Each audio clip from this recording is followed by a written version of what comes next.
Oh, let's see. I'm going to slide this up here.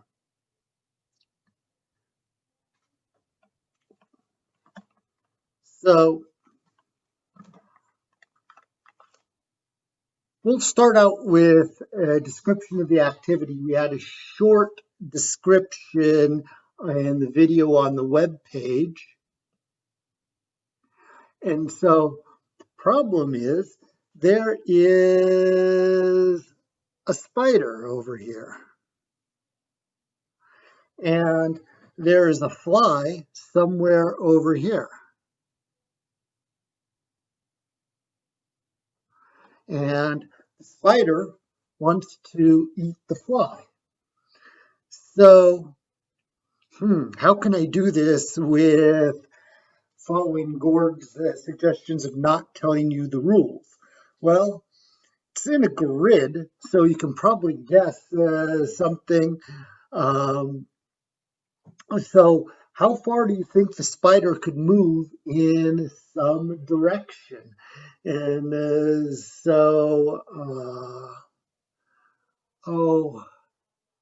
Lionel, any guess of where the spider can go from where it's sitting now?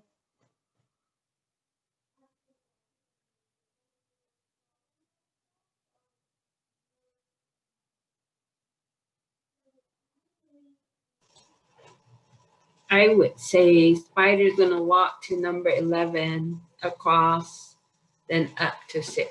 That would be a way to get there, except spider's not that strong. Spider gains strength as it moves.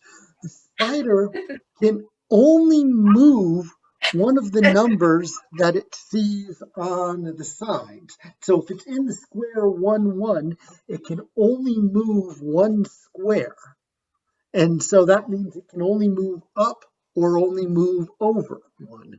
And so would you think it's a better idea to move over or up? Over. Over. All right, so let's see. I think it was. So I moved him over. Now he's in the square. If we're going to use coordinates on this, we can use coordinates that might be 1, 2 to describe where he presently is. Or she. Can't quite tell. And so is that the right coordinates if I'm doing coordinates as in coordinate geometry? I mean, it doesn't exactly matter which coordinate we put where, but there's some conventions. So the convention here is we put the first coordinate for the horizontal axis.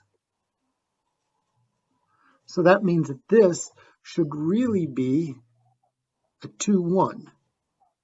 Yeah. And what we just did is we moved from a 1, 1 to a 2, 1. So we kind of added this coordinate to this one. So I wanted to take a guess of another square where we could move. Joanne, do you have a guess? Go up. Somebody said go up. So to go up, what we can do is we can add this coordinate to this coordinate. And so we can go up 2 steps here.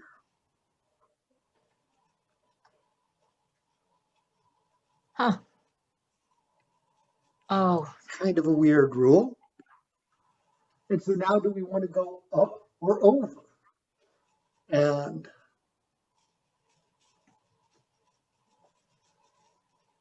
one square at a time, isn't it?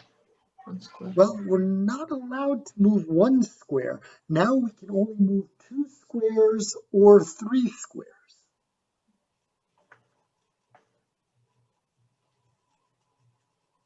I would keep going up one square up and over one, all the way up to this is the up, this is the over. Yeah, up and to so 9. If we move up, I can only move up by 2 when I'm in this column. So that means that we move from here to here.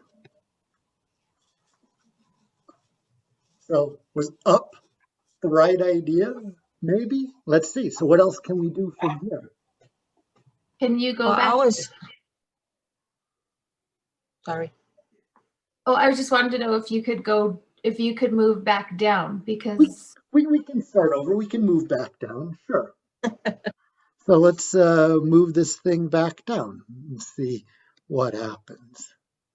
And so we can move it down 2 like that. We could even move it down another 2. I thought that was supposed to go up 3 because it's on 3, right? So the coordinates of this point where it presently is are the point, that's the point 2, Look at 3. this one.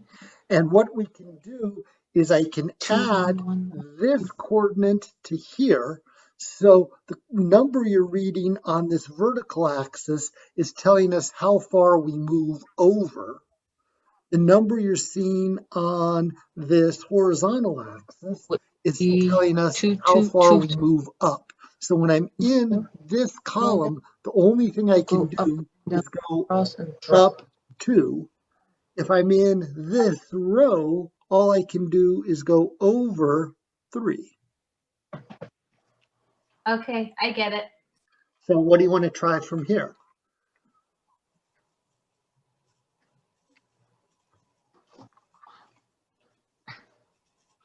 My thinking was to eventually for the spider to go just a little above the fly and drop onto the fly.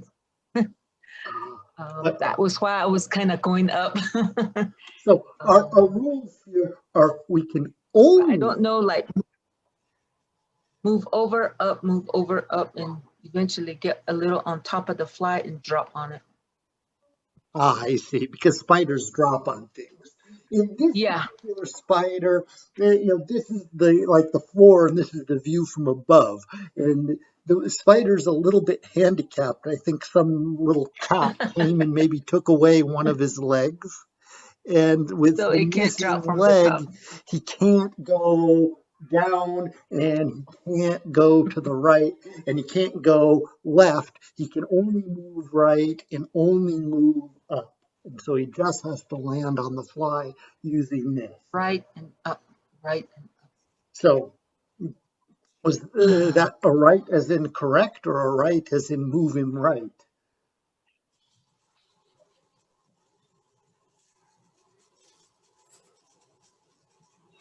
So what do we want to try? Up or over? Is the fly dead? Yeah, the fly is dead. The fly is not going to move anywhere. Okay. Is the fly dead? It's not gonna move. Over. Move him over. Okay, so let's try moving him over. Yeah, I'm thinking over if it's not gonna move.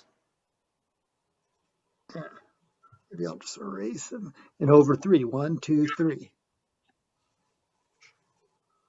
So now what? You move over 3 or up 5. And it's handicapped, so it can't drop. That smells good. That's why I wanted you to listen. It can go to the right and up. That's it. It can't go to the left or down. I think we need to go back You need to go back. I think so too. Let me because at 5, we have to go up 5, and that's too many. Yeah, right, exactly. Good. And if we move further to the right, we'd have to go even higher. If we move up 1, 2, 3, 4, 5, what this means is we have a hungry fly. We have a hungry spider Exactly. and a happy fly. The Something like fly's My thought already was- dead. It's not happy. Thought was like, Okay, good point. Let me pause for half a second and do a meta thing. With students, I'll continue doing the exercise. Often with teachers in a teacher workshop, I like pointing out ways that a lesson can be adapted and changed. So first, some content that could be in here. This is actually very well, I'll tell you at the end one topic that it's closely related to because we haven't seen it yet and I don't want to do a spoiler. But one topic that you see right away is plotting points and graphing and using coordinates of points. This could be done with more advanced students once you're starting to plot points. If you want to do this with younger students, Only still use a grid. first up. Remember when you move, you always go to the right and then up first, right? Yeah. Is it like that on the coordinate grid? You go right and up, right? You So can't just go up and right. if Suzanne, I don't think you knew that you weren't muted.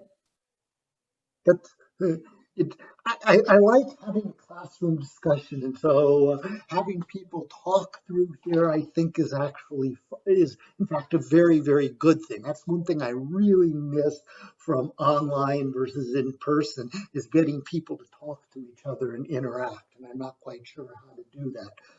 One comment I was going to do is if I was doing this with younger kids, what I might do is actually have like a physical arrow that was 2 steps over, maybe cut out of cardboard, and a stack of them over here, and say, okay, you can use this arrow and use it to push the fly over. Use a manipulative instead of a rule. Same thing with I could have a stack of arrows on the bottom that would point up and let them push a physical block or a rock or a rubber spider around trying to capture something. If I was doing this with high school students that were starting to learn algebra, I might write things like an equation, like the rule of moving in one direction would take a point x, y, and it would move it to x plus y, comma x. So this is for algebra students. So you go X. Corresponds to the move of move over.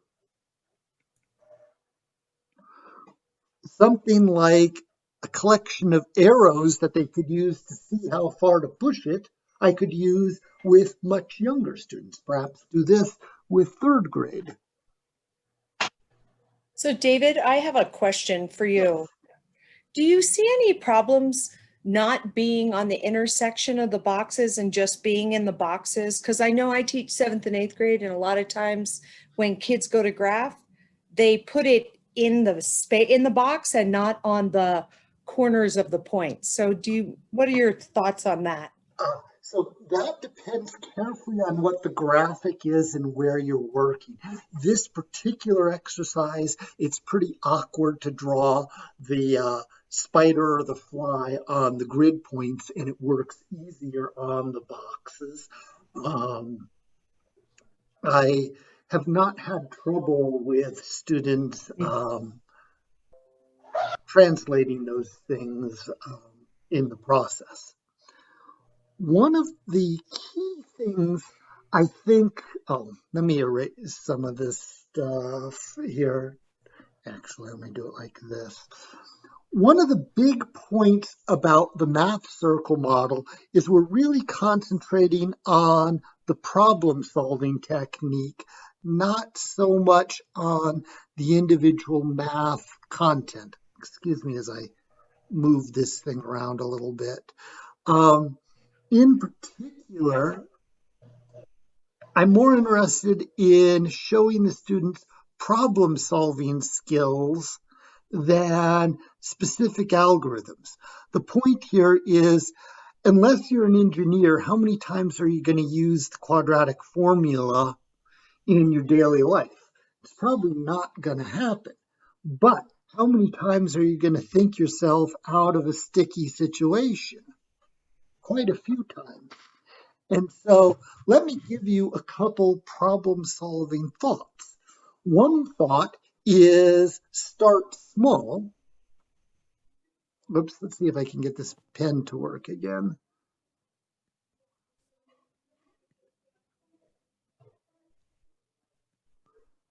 Another is try examples. These two things work really well, whether you're thinking about mathematics or whether you're thinking about understanding a contract or how to get your car working if it's not. You need to learn how to do an oil change before you learn how to change a head gasket. And so using these, is there a place we could start instead of at 11.6 for the fly? How would you make this a smaller problem?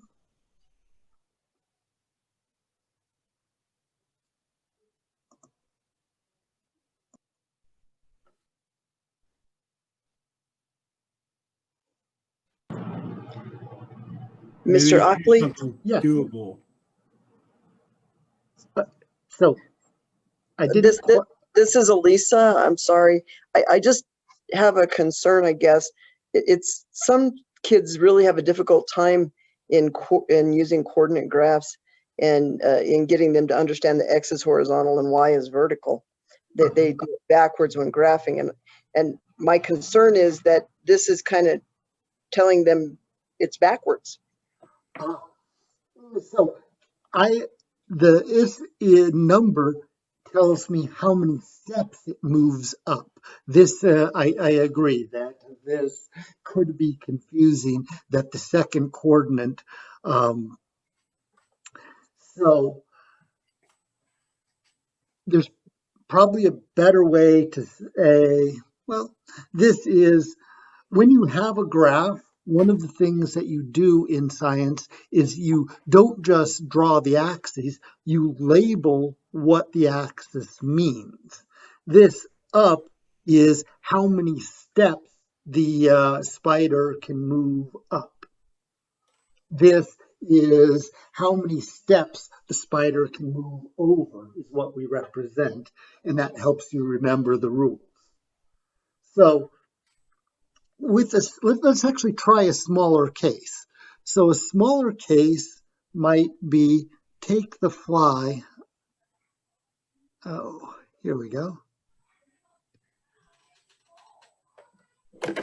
Yeah. Take the fly and put the fly over here. Can the spider eat the fly that sits on that square that is at the point 3, 1?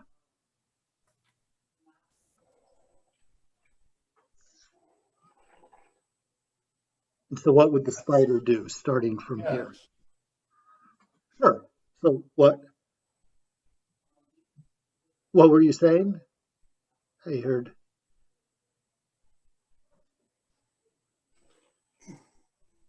somebody unmuted. It sounded like they said yes.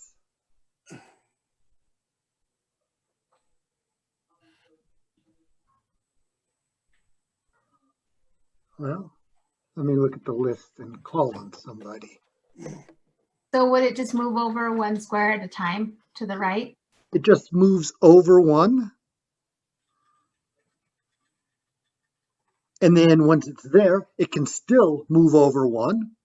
And then it's happy. So do you see a collection of places that the spider could eat flies? So are the places where it's dangerous for the fly to live?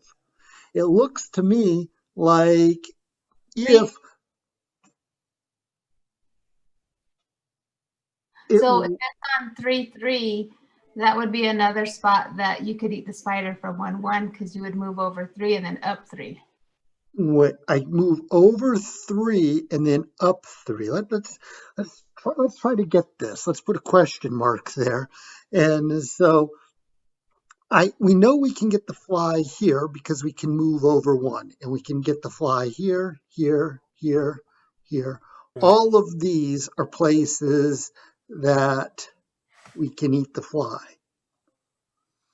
If we're sitting over here and we're at the point 3, 1, this means we move up 3 squares. If I move 1, 2, 3, am I landing in the square 3, 3? I keep counting the square it's on. So you count the next square. You're counting the next one, yes. So 1, 2, and then 3. So that means we're not getting this square coming over this way. Let's actually try to explore this. Can we get this square? 3, 3. You know. So in fact, we can look at all moves we could make. We could move over one square this way. Where else could we move using a sort of, is there anything that reminds you of something from Gord's session here? Like if I can get all of these guys over here, are there any other places where the fly is in danger?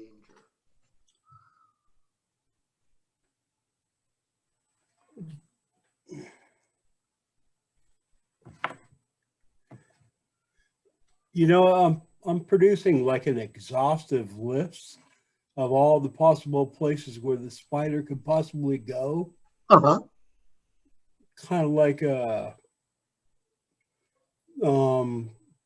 prime number mesh, that there's many prime numbers low and they get more infrequent at the higher numbers. But my paper got too small. Uh-huh. This is too many combinations. So I'm being visual and I'm thinking if you're going to move over, it's going to create a pattern, because if you're moving up to, let me see.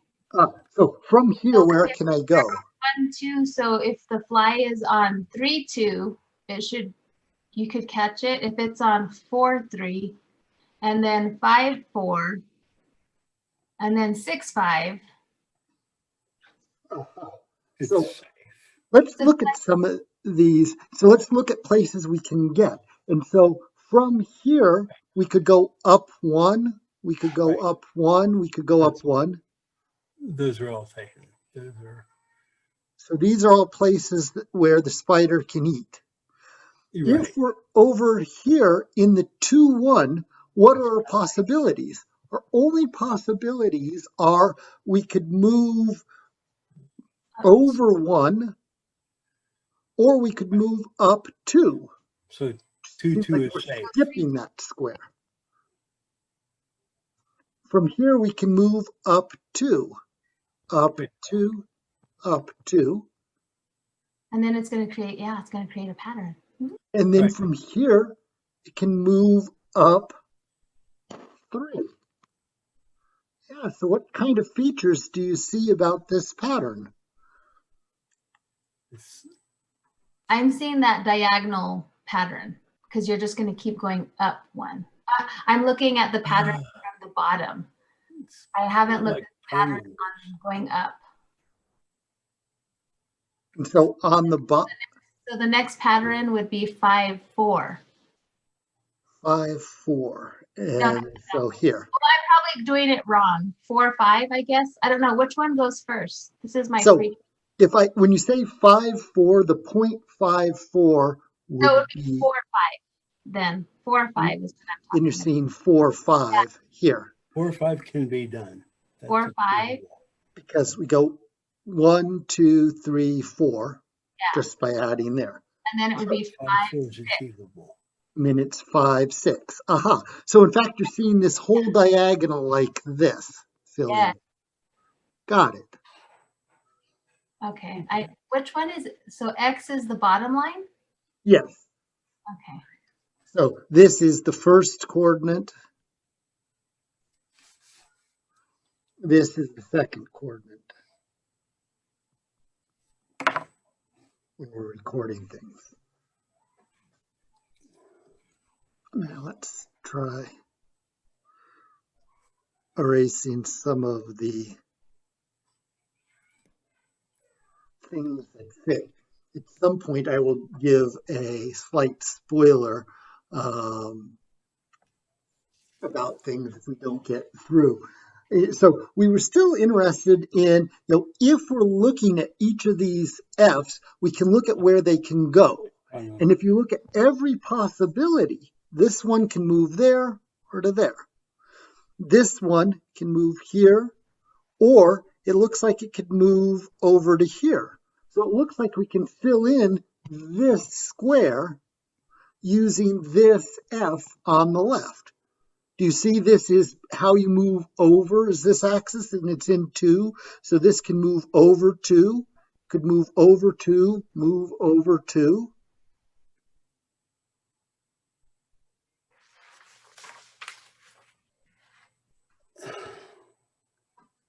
What about these guys? Where can this guy move? Tell me 2 different possibilities for where this hot pink fly can go.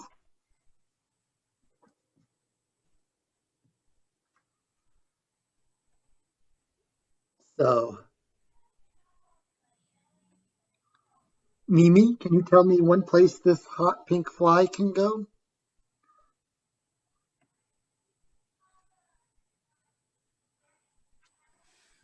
Move over 3 times. Can go over 3 times, sure. So it goes 1, 2, 3. So we can put a fly here. Oh, where could this fly go using the same idea? 3. Right? Can move over 1, 2, 3. Anything in this row can move over. So 1, 2, 3, 1, 2, 3. In fact, you're recognizing patterns. We're just skip counting here. This guy is, this is 1, then 4, then 7, then 10, then 13. So this is a way to practice adding small numbers. This next one starts out at 2. After 2, where does it go?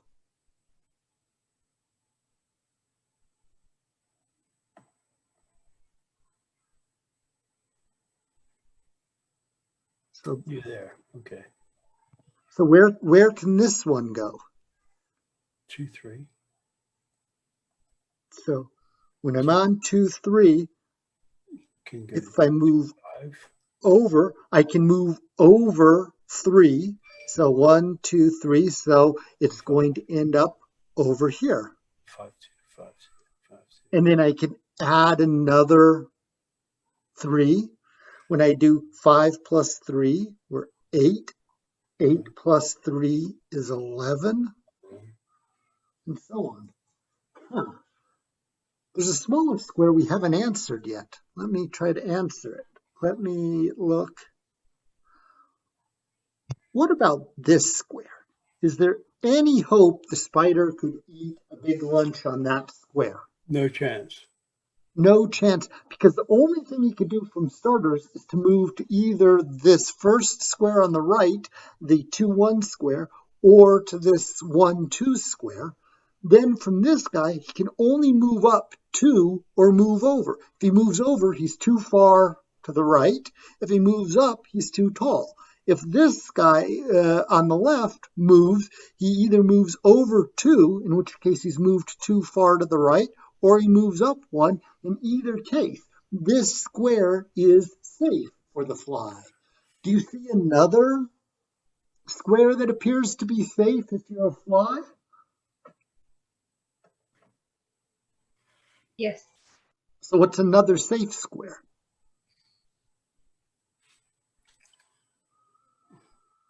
How about 3, 3? 3, 3 looks safe by the same looking argument in that 3, 3 is safe. 3, 3 appears to be safe for a fly because you could look at all possible cases. I wonder, could we come up with another square that's safe and maybe a different argument for why it might be safe? So let's see if there's a different square that looks safe.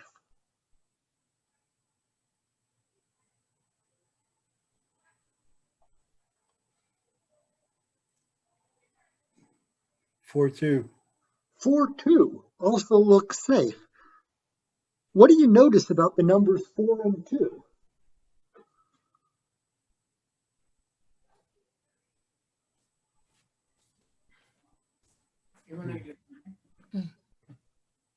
Dili na tapatuyang og didak kay ngano didakan kanila akong gibasa. Basta sobra unom, sobra nagunom didakan kanila. Uno 4 lo, and 2 are even. 4 and 2 are even. So do you think that that might make some other squares safe? Possibly like 4, 2. 6, 2. 2, Like 2, 6, 4. 2 and 4, 6, I Right. heard.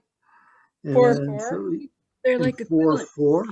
Aha. So we're starting to see some safe squares. In fact, let's see if we can think about even.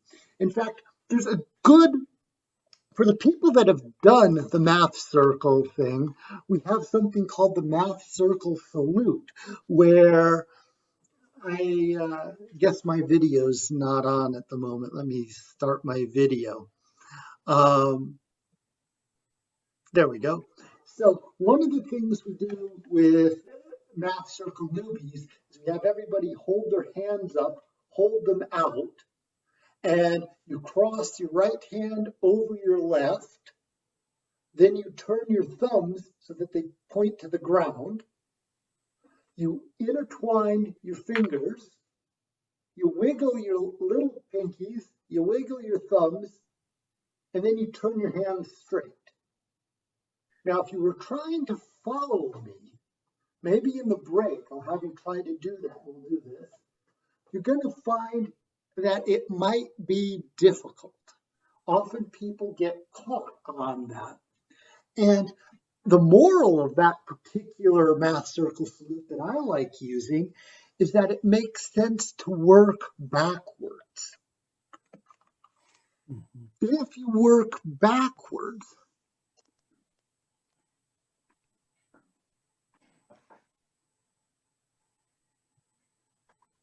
you can often see things. So let's understand what's going forward for half a second.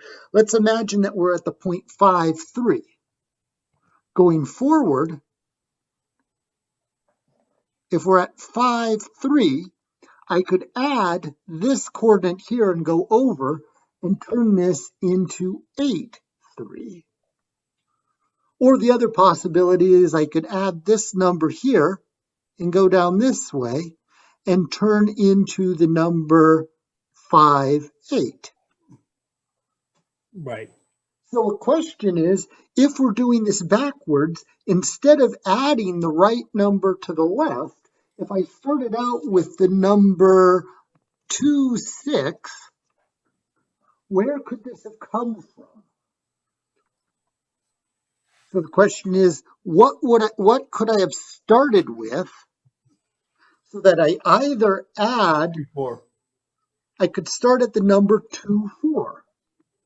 Because if I add the number on the left to the right, if I add 2 to 4, I'd get 6. Right. Could it have come from the other side? Well, if it was going to come to the other side, it would have to start from something like, could I add 6 to something and end up at 2 if I started at 6? Right. What would have to be here? Thank you. Gonna be -4. It'd be -4, but that's not in the classroom. So we can't do that. And then if we're at 2, 4, where could 2, 4 have come from? What's the only thing that could feed into 2, 4? 2, 2. 2, 2. Sure. And what did you do with the numbers 2 and 4 to get the number 2 and 2? Adding 2 to get 4. So going this way, I'm adding 2. What do I do when I'm going in that direction? 2, 2. So to go from 2, 4 to 2, 2, what did we do? Subtract 2 from Subtracted. 4. We It's gonna be subtracted 2. Yeah, so we're 0, 2, subtracting or this 2, entry. 0. I'm going to clean this up a little bit because it turned into an unholy mess. Can't happen Why can't it happen? because the only places 2, 2 can come from is either 2, 0 or 0, 2. And we don't have 0. We begin on 1. Yeah, so that's looking at it in terms of cases. when we talked about these numbers 2, 4 and 4, 6 and 8, 2, why did we pick out all of those guys? What was special about our numbers 8, 2 and 4, 6? Perfect square and perfect cube. Oh, one is a square and one is a cube. What about the number 10, 4?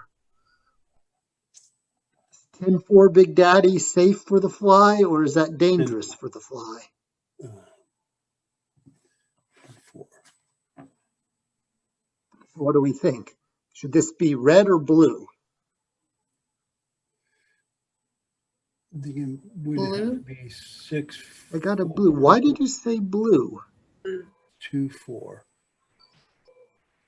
Well, it looks like the patterns, if you look at the first column, the patterns seem to go across as you're doing it.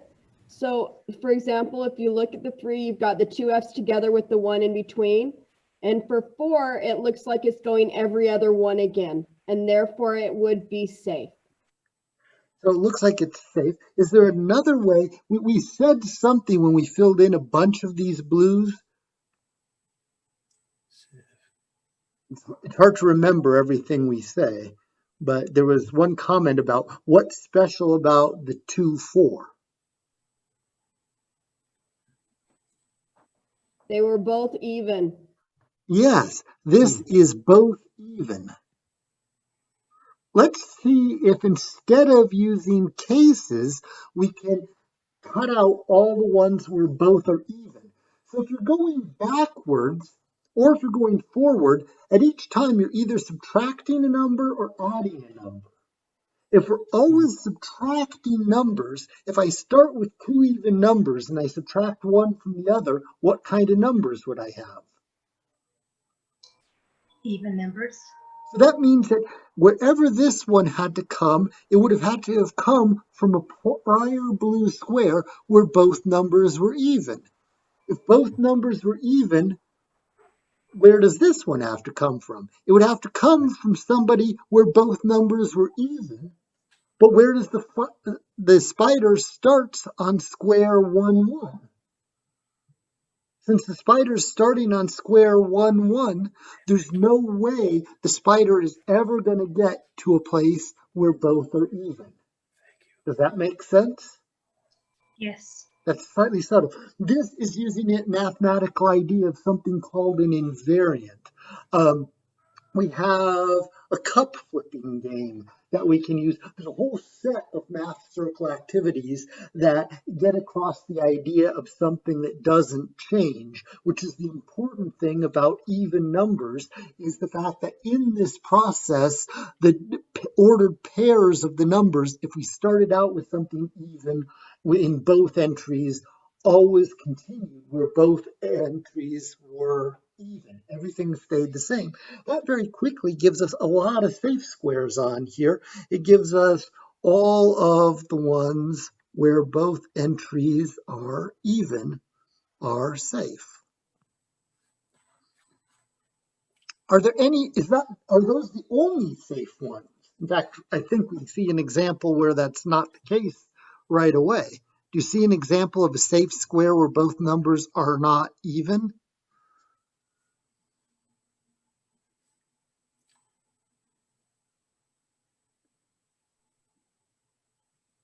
3, 7. 3, 7. Oh, let's try to get to 3, 7. And so let's put this as a question mark. And you said 3, 7. So 1, 2, 3, 4, 5, 6, 7. Is 3, 7 safe?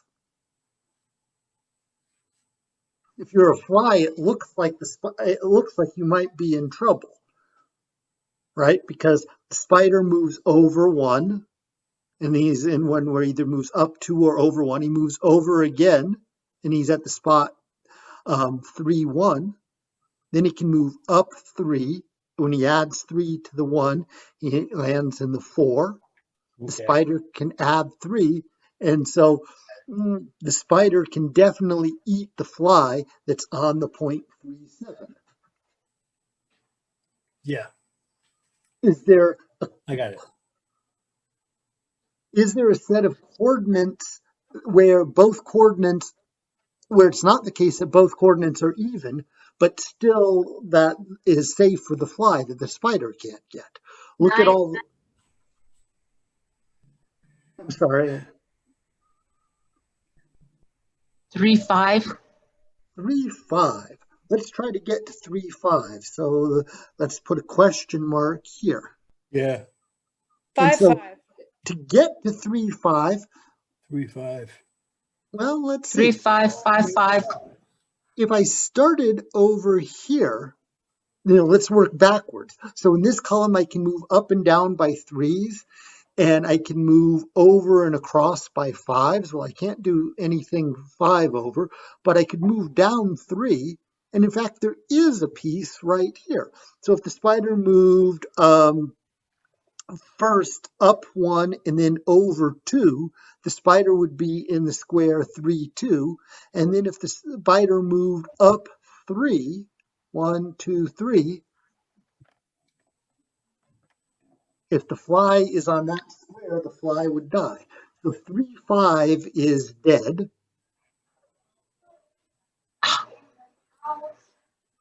Can anybody think of maybe a different way to write the 3, 5? Now let's take a look. We're seeing that 2, 4, 2, 6, 4, 10. All of these are safe. All the ones that are even. Okay. See another safe square that's here labeled? I want to say 9, 9. 9, 9. So let's put a question mark in the square 9, 9 and try to analyze it. So in the square 9, 9, let's try it working backwards. If we're at 9, 9, where could you have come from to get to 9, 9? You have to, one coordinate has to be the same. Right? One coordinate would have to be the same. You might have to start at 9, and then it's 9 plus something to get 9. The only thing it could be is 0, but we don't have any zeros. It's not happening. So 9, 9 is a safe. 9, 9 is safe. Okay. So maybe I'll write that like this. I'll write it in red because it's easier to see. 9 over 9 is safe. There's a reason that you notice I changed notation. Do you see some other squares that might be safe? Other squares that might not be safe? Mm-hmm. 7, 7 will be safe. 5, 7, 5, right. 3, In fact, 3. everything on this whole diagonal is safe for exactly the same argument. Awesome. You notice what happened here. Let's just pause and do a woo, woo, woo, right? What just happened is we started looking at examples. And we saw the example of 9, 9, and 9, 9 was safe because going backwards, which is one problem solving technique, would have had to come from 9, 0 or 0, 9. Right.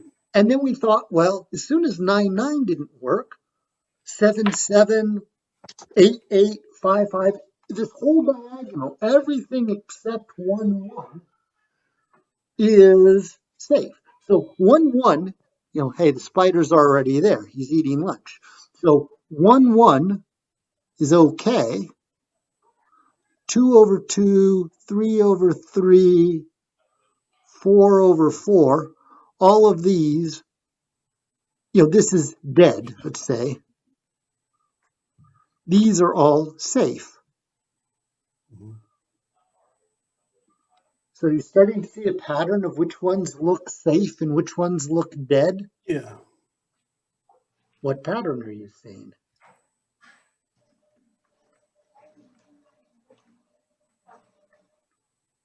So 8, 4 would be safe? 8, 4. Or 4, 8, sorry. I'm saying 4, 8 and 8, 4 are going to be safe. And what's the reason for that? I just visually see the pattern. All that math stuff, I don't get. This is a great way to see it. And so it's like, I see it.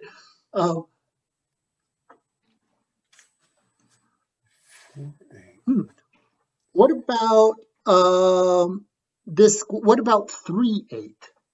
Is 3-8? Do you see the pattern for 3-8? Is that safe or not safe?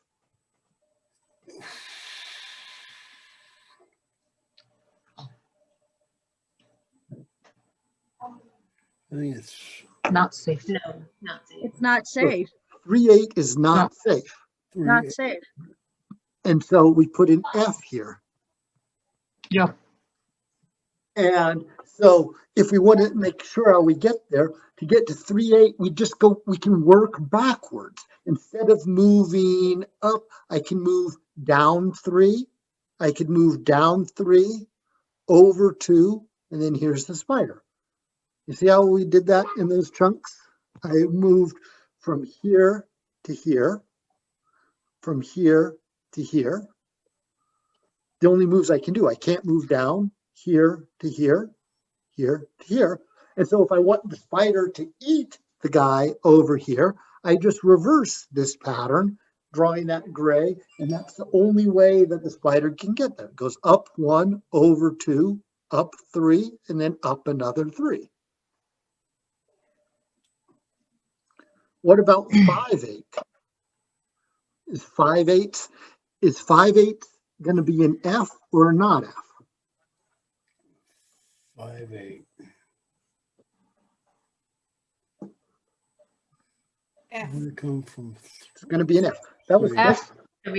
Not safe. Not safe. Not safe, yes. So why Not did you safe. say this was an F on 5-8? How did you get there? Well, like someone said, it's symmetrical. Ah, it's symmetrical. In fact, Gord, X equals Y. right? And we see this whole line. Everything that you see on this side is the same as you see on this side. This is Gord's section, and we can apply it here in a very, very different example. So sure, I like that. Our colors aren't connected. At least the blue's not connected. Maybe the red is connected. That's an interesting thought. Is the red going to be all connected into one piece?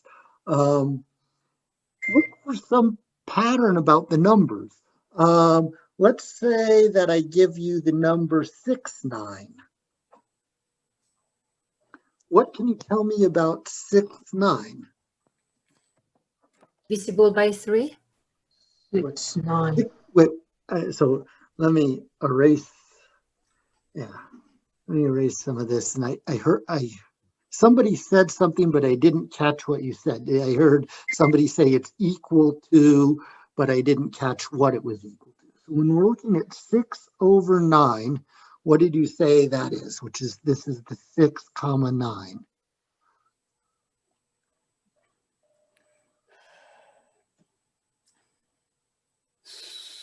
What about 6-9? 6-9, I think is safe. I think it's safe. It would be safe. Why? Be safe. So which technique are you going to use to figure out if it's safe or not? Are you going to do an example, start small, or work backwards? Subtract it. Subtract. Subtract it. Yeah, it's working backwards. And so if we're at 6-9, I could go 6 things to the left. 1, 2, 3, 4, 5. No, I can't. Or I could go 9 units down. If I went 9 units, or I could go 6 units down. Sorry. Oh, I guess it's 9 units over or 6 units down. If I go 6 units down, 1, 2, 3, 4, 5, 6.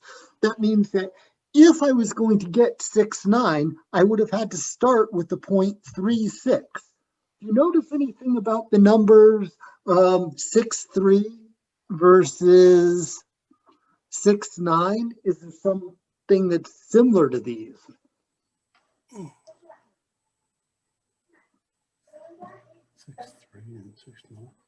Someone did say they're divisible by 9 or 3. Someone said that earlier. They're divisible by 3. Yes. Rock, right? But Because what did you do?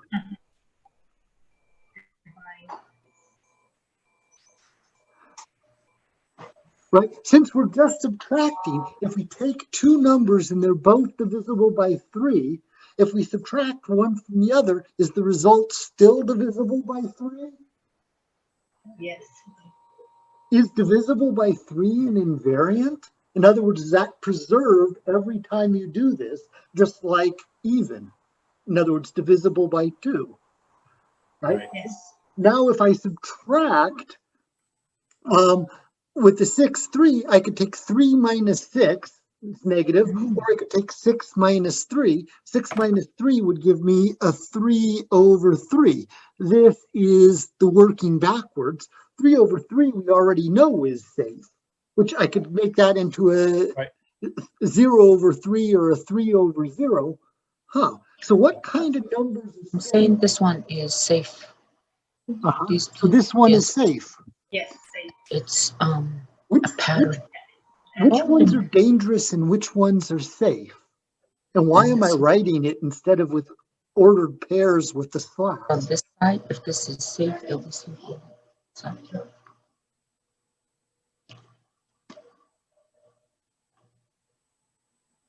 Odd numbers are not safe. Was it odd numbers are safe? I mean, we can look at the 7, look at 7, it's 7, 5. 2, 4 or 4, 2. It's safe. It's not odd.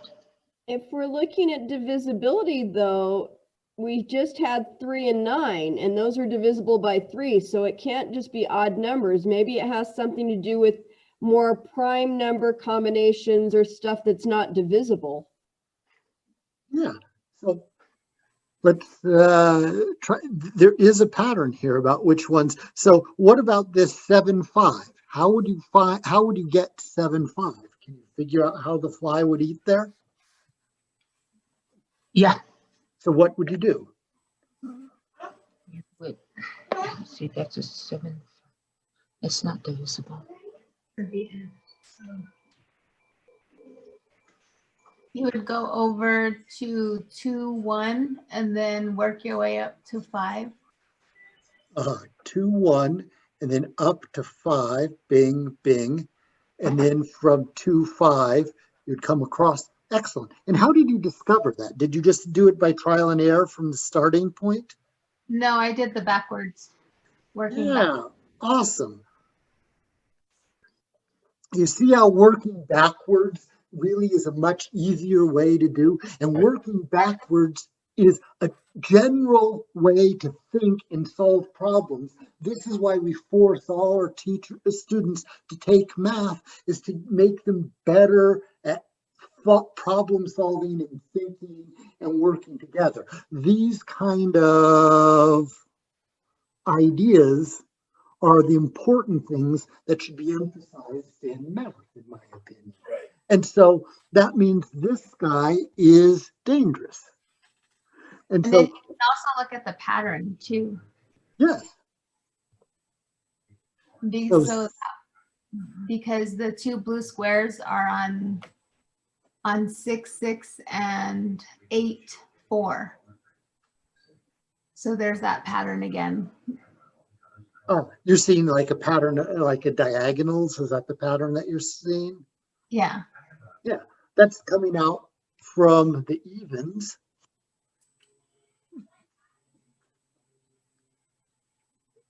But that particular pattern is based on the fact that the spider begins at 1, 1.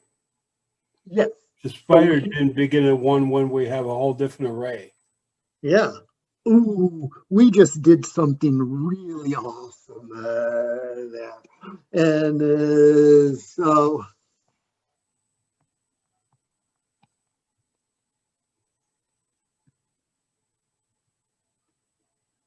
What happens if the spider starts somewhere else? Right. Whole different array. Yeah.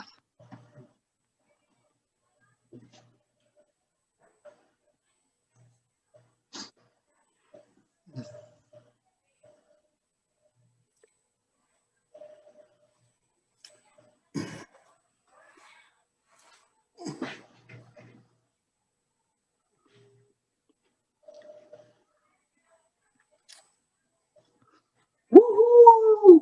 I love questions. when I'm running a session for an extended length of time, if I get students to ask questions, I will run in high five. I'll use poster board or easel board paper, and I'll write the question up and I'll hang it in the classroom. I hang these things like sports banners. Learning to ask questions is a really important skill in how to learn. And then as we think through, we can figure out what the answers look like. First, where people might make guesses, and I'll attach the guesses to the answers. And then once we figure out answers, putting down answers and leading that as it sort of grows in the classroom throughout the period of time so that people can see how these thoughts evolve.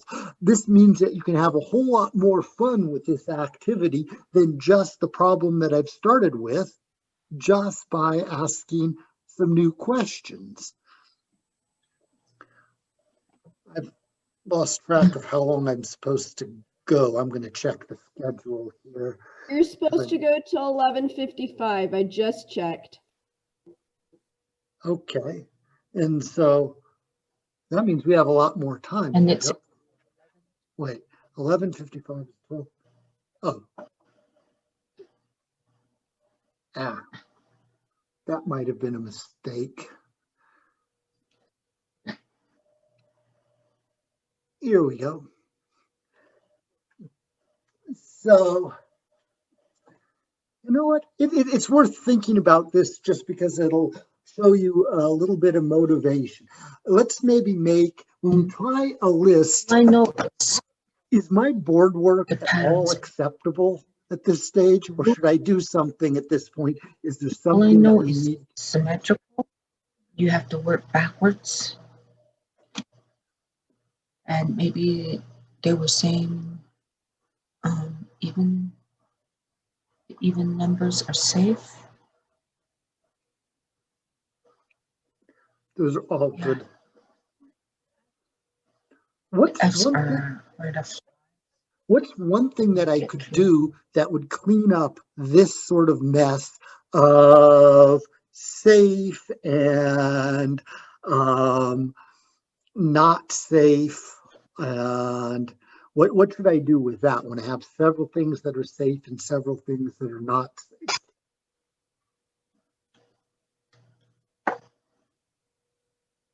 If I wasn't a mess, if this was my homework, would you be completely happy with this? Definitely not. Definitely not, right? I would have stuck it in a T grid, I think, where I put safe on the top and then not safe on the other. And then I could go through and put my rules down or my list of points and have the picture as well. I like that. So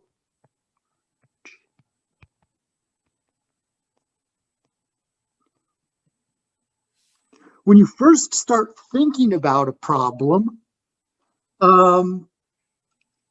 just playing with it is really important because you don't understand what it looks like and how it works until you play with it. Yeah. My controls aren't working as they should. And so here at the beginning, we were just playing with it and we started to figure out a lot of ideas. This is sufficiently complicated that we didn't completely figure out the problem. And so we have to be a little bit neater and a little bit more organized. And so making, in this case, a T-grid and explicitly showing these things to your students and telling them what you're doing and why. I'm playing with it to get an idea and a feeling of what works and what doesn't work. And then I'm going to start making a list of the safe and the dead. I think if we draw the idea that we were brainstorming and now we're putting together what we discovered is a good way of drawing that connection. Yeah. Call this the storm.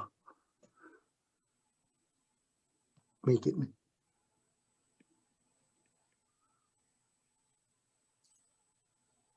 kind of looks a little stormy. Brainstorm. right? So here when we're making the list of safe and the dead seem to be things like 1 over 1, 2 over 1, 1 over 2, 3 over 1. In fact, maybe bifurcating the list at this stage and doing the way we had it, 3 over 1, 4 over 1. That's a 1, believe it or not. Writing on computer screens, not that my writing on a blackboard is much better, but Okay. right. Then we're going to get things like 1 over 2, and then 1 over 3, 1 over 4. All of these are dead. Here we had 2 over 2, 2 over 4, 2 over 6, 2 over 8, 2 over 10.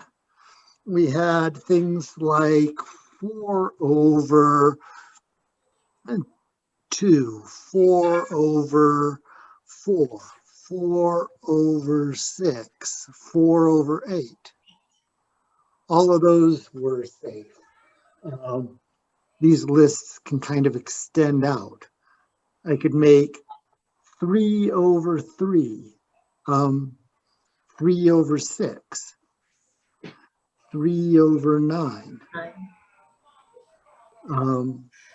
Are you starting to see a pattern now that we're writing it down and a little bit more organized? What are safe and what are dead?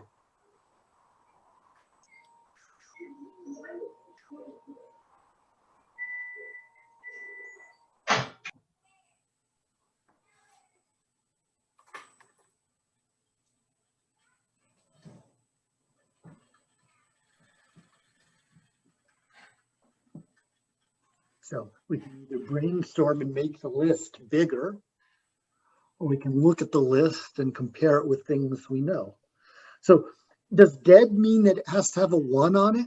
Give me an example of something that's dead that doesn't have a 1.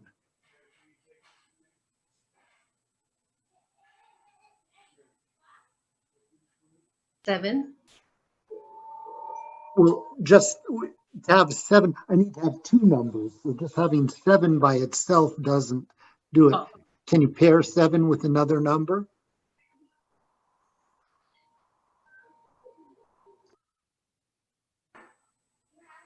Ah, 1. 7 and 1 is dead. Okay, what's another thing with 7? Let's do lucky 7s. Let's do safe.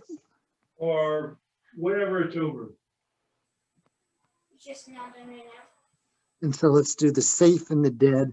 And we were doing safe on top and dead on the bottom. There's a bunch of people. If I open the whole class. No, you're unmuted.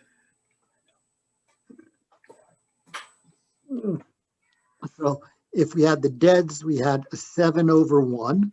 Is there another number that has a 7 in it that's going to be dead? 7, 7. 7, Oh no, 7 the fly is gonna live. That's a safe right. one. 7 over 7 is safe. Okay. Safe, yeah. Can you tell me either another safe one if it's easier to tell me safe ones? Just make 7, sure that 2 one of is them. dead. I was speaking at the same time. Sorry. 7, 2 is dead. 7, 2 is dead. Okay. What's another one? Either dead or safe.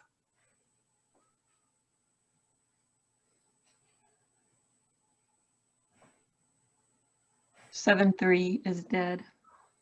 Okay. I think.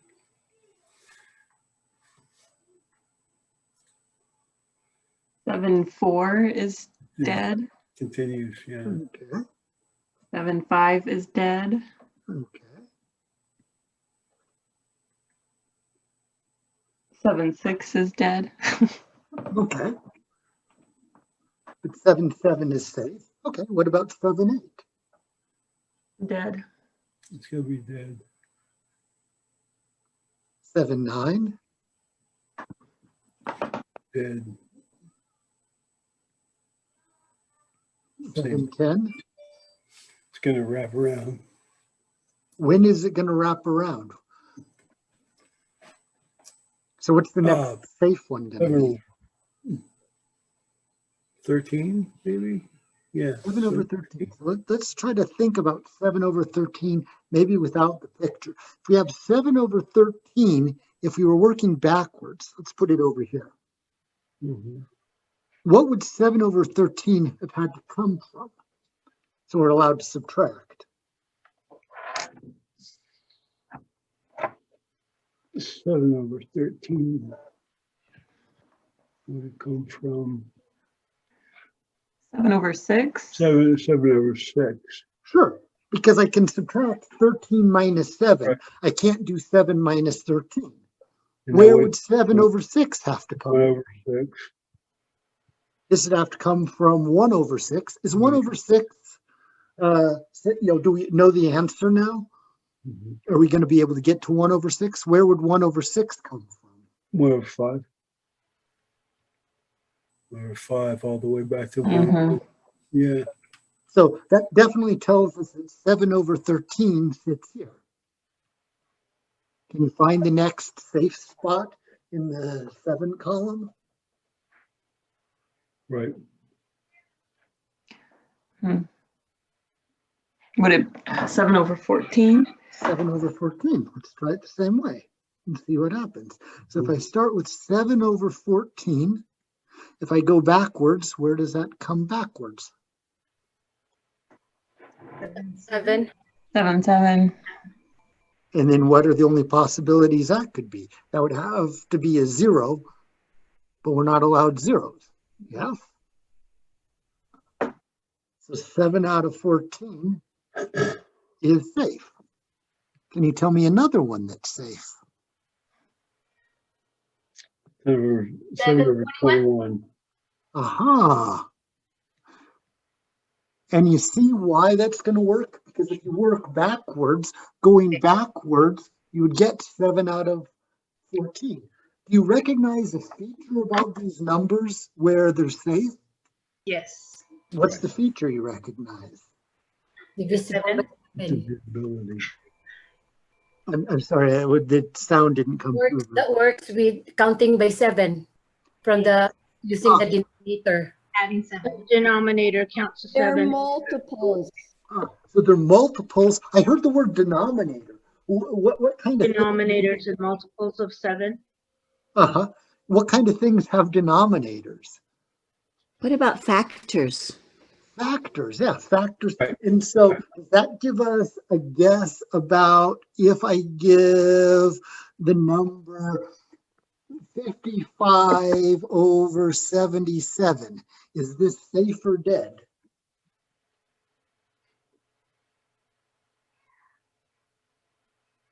Well, we could pull out the factor of 11 from both of them and look at the 5 over the 7. And so we can say compare this versus 5 over 7. Now there's a question. Do these have necessarily the same answer? So it seems like we could do that with all of these. Like when I have a 7 over 14, the 7 over 14, I could pull out the factor of 7 and write that as a 1 over 2. Is 1 over 2 safe or dead?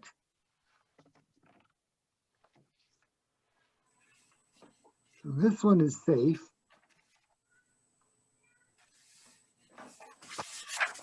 What about this one? Safe. No, 1 over 2 I think that's means you dead. move over 1 and up 2. That has the big red fly. That was a place where the spider got lunch, right? Mm-hmm. And so somehow this is safe, this is dead.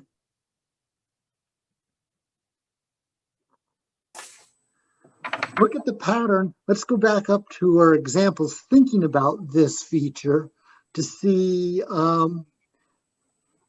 which ones look safe and which ones look dead. I'm thinking something about relatively prime to one another. Yeah. You see why I started writing it? I kind of changed my notation from 3/9 to 3/9. Yes, this was me being messy, but there was a little something in the background, in the back of my mind that I was pushing you towards here. Right? And so the point is, all the ones that are safe are fractions that you could still reduce. Right? When I've got the 3/9, the 3/9 can reduce down to a 1/3. And one of these is safe and one of them isn't. 1/3 is dead. We can't reduce the dead guy anymore. It's all reduced all the way down to being dead. The one that's safe, we could actually reduce. And so that's in fact one of the main punchlines of this particular exercise. This particular exercise is giving you a really weird way to look at how can you reduce fractions, the fact that you can reduce some fractions and not others. I like introducing things out of context before they see it in context as a bunch of rules. And so in particular, I would love any student that is going to learn about fractions to have done this exercise before they started working with fractions. And so if you're teaching reducing fractions to your fourth graders, I'd like to see some playing with the manipulatives for this in third grade so that they can see, and it will help them understand fractions when they start playing with them in the fourth grade using rules. And then conversely, you don't just show somebody something and then stop. You show it to them, you let them think about it, you tell them what you've told them, you let them discover it again, you let them forget, you show it to them another time until people can recognize it in any different contexts. And so you can show this where it looks like you're doing an exercise about graphing points on a grid, and then you can go back and say, hey, but remember, we need to remember how fractions work, and we can review fractions. This has a number of nice properties that is used in many instances in mathematics. One of the things that we saw when we were working backwards is when we analyzed some complicated number, like the one we had at the beginning, which I think was like 11/6.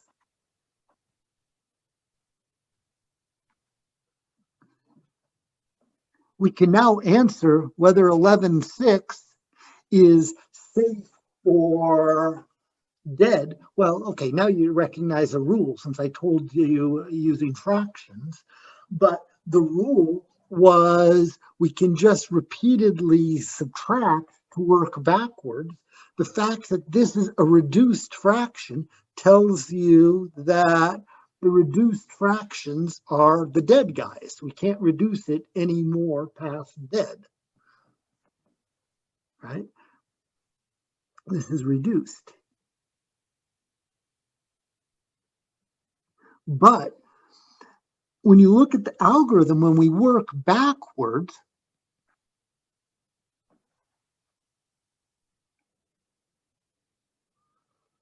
this would have had to have come from a number like 5/6. And then where would that have to come from? That would have had to have come from a number like 5/1, subtracting, which goes all the way back to eventually 4/1 down to 1/1. And so 1 over 1 are the biggest factors that go into this 11 over 6. Let's try this with one that doesn't work. Let's try this with a 6 and a 15. So if I do a 6 out of 15, if I go backwards, what does this have to have come from? 9, 6. It has to come from 9, 6. And where would the 9, 6 have to have come from? 3. 3. Uh-huh. 3, 6. And where would the 3, 6 have to come from?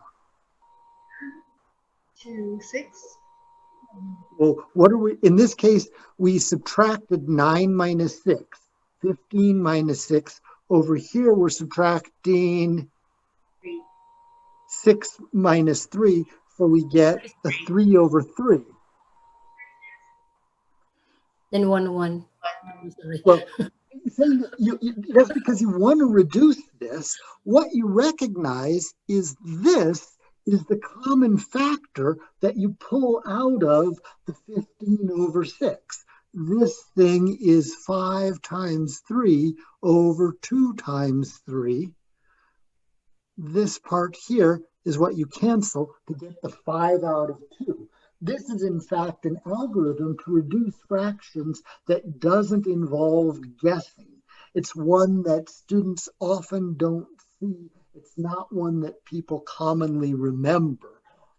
It's important because if I gave you some number like 1333 over 4718 and ask, is this fraction reduced? Asking, does a copy of 2 go into the top and bottom? Does a copy of 3 go into the top and bottom? Does a factor of 5 go into the top and bottom? Does a factor of 7? It's kind of painful. I don't want to divide both of these numbers by 7 and then divide both of these by 11. Right? This can take a very, very long time. This is the guts of the security systems that they use in the internet when you type your credit card in the internet, is the fact that we know a way of simplifying this by going backwards because I've got both numbers.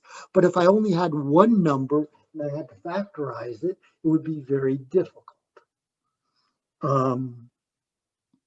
Are there questions you would like me to address or comment on this?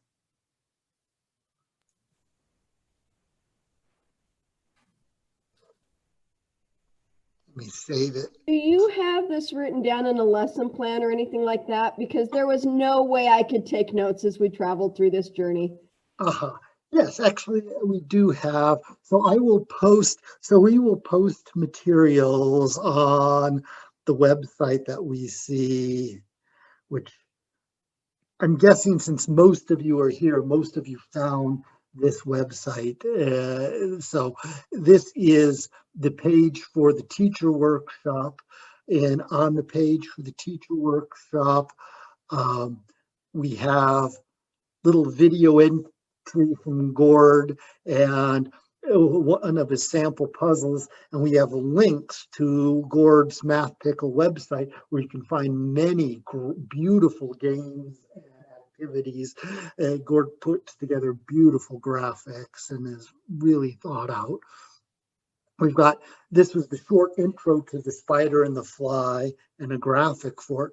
And at the end, it'll take me a day or so, but we will post the videos for the lectures. It'll probably take a separate web page, and we will post notes for the activities of how they were done. Another thing when I'm doing a tour over here of the website is we have a link of resources. And maybe that opened up. Yeah. And so this has a large collection of places to look for different resources for teachers, links for other programs. We have lots of the activities we run. We stick them in a spreadsheet. And so if you want to say, oh, I remember once upon a time they did an activity with Cookie Monster. Where was that? You can on this website, I think, click over here and hit Control F for find. And when it opens up, type cookie. And here you get the cookie jar problem. And so if you remembered the cookie jar problem, you can now click to the link and it will show you exercises and hopefully handouts, which some of them have been written up better than others. So cookie jar problem, link to the PDF is following that particular example. And so then we have Operation Cookie Jar, and it has a typed up description. There were two comments made during your activity that I thought I should bring up. The first one was about whether the coordinates should be on the actual lines, like in standard coordinate geometry, or if this is okay. And my preference would also be to have them on the lines. And to make that neat, I think is not too hard. So this is just, I would have, instead of writing F, I would just have a red dot. And I think I could do a very, very nice, I like aesthetics to be sharp, and I think I would prefer this kind of presentation rather than the writing in the Fs and doing it on the squares. I think kids should get used to using coordinate systems and being precise.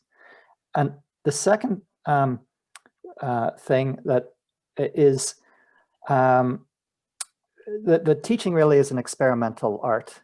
And if David and I have different ways of doing it, or Pam and I, and really you just want to explore, experiment, take what you like and take what you like and then chuck out the rest. And that's really, I think, the message that I would like you to really take home, is that don't expect us to have the answers, but I've learned a lot from other teachers. I have no teaching background, but over the years I've learned a lot from other teachers and watching them and seeing, oh, that really worked well, and that worked well, but it's actually not for me. I tend to be very gritty in the classroom. I will give kindergarten students a failure and I'll tell them you failed, and I will be measuring frustration levels. I'll be measuring body language. Are they capable of accepting this language? And I keep on ramping up that language to the point that, you know, the kids just feel a little bit edgy, and that's my style. Might not be your style at all. So that's just another thing. How do you make your graphics so quickly? I mean, you made puzzles for Pam's on the fly. You made this. It looks like some copy and paste, but this is just Keynote. So I just copied these squares. So each of these is just a square, and I just copied it and then just made these numbers, popped them in. So that's just getting proficient with the Keynote or PowerPoint kind of presentation. It would still take me hours to do that. Right. That's another thing, is that but by all of us working together, we can do a lot better than being apart. Like, I am so glad I'm not in the classroom 5 days a week. I might enjoy 1 day a week, but I have never done anything so exhausting as being in a kindergarten classroom for 20 minutes. I mean, that floors me. So I am very happy to realize that this is a group effort to make education more joyous. The other thing that came up, what was it with your presentation? Someone made another point here. I don't remember what it was, but there was something that I wanted to bring up as well. Anyway, if any of you... Organization, lists, T-chart. Yeah. The other thing is, I do think that 0, 0, you don't want to be ignoring that. It's just too important. So I would always have 0, 0. Whenever I am critiquing grade 1 classrooms, the first thing I'll notice is that their number chart goes 1 to 10, 11 to 20. No. You want to go a 0 to 99 wall chart, not a 1 to 100 wall chart. And then you can flip that over, and then there's 100 to 199 wall chart, and things are in their exact same place. That means that the first row means all 0 10s. The second row has all exactly 1 10. The first page has all exactly 0 hundreds. The second page is all exactly 100. That's the way you organize it, not 1 to 100, 0 to 99. Anyway, they're my diatribe of the moment.